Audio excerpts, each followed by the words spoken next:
It was shortly after the filming of Dracula in 2001 that Guy Maddin, who was the director of that film, came to me and said that he thought that Svengali would make a great ballet for the Royal Winnipeg Ballet, and he was also curious to create a film based on Svengali.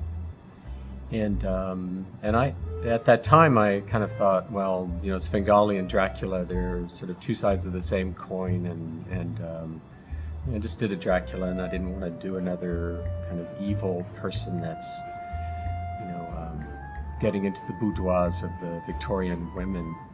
And the ballet world already had, you know, somebody called Rathbar who's running around waving their arms and terrorizing everybody and making them do what he wants them to do.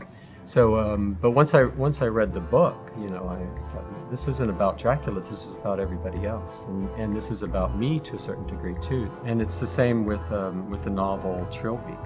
But when I read this literature in Svengali, that's what's fascinating to me is that he and all the men were turning Trilby into, or sexually objectifying Trilby in some way, shape, or form. And I think that's still prevalent to the times that we live in, is this objectification of another human being and this trying to control another person. And so it appears to me that I can make something based on that. You know, I can then see movement and physicality and all the things that dance wants to be. So because I can see relationships and I can see struggles and conflicts, and based on a very particular theme. And so I just kind of thought, well, you know, we'll see where it goes and if he develops a treatment for it. Certainly, I feel that when we did Dracula, obviously it was a ballet first, and then there was interest in filming it. It was filmed, which was great.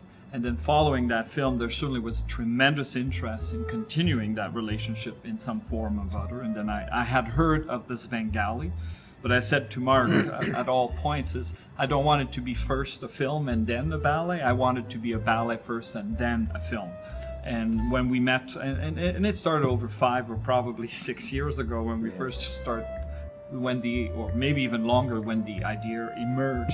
And because I've always enjoyed and admire Mark's work in the many works that he has done with us, I felt, well, we could find something that would also appeal to a Guy Maddin and make it work. It seemed like a natural, successful relationship that had occurred between the Royal Winnipeg Ballet and this cult director, you know, Guy Maddin, and this Winnipeg producer, Ronnie von Helmet. And that natural success for Dracula, we sort of wanted to do something again. Guy Maddin was in love with the way dancers hold themselves and the way they move, and it harkened back to an old style of acting and a certain carriage that he completely loved being around.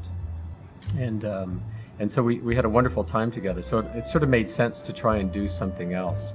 And Svengali was the idea to make that happen.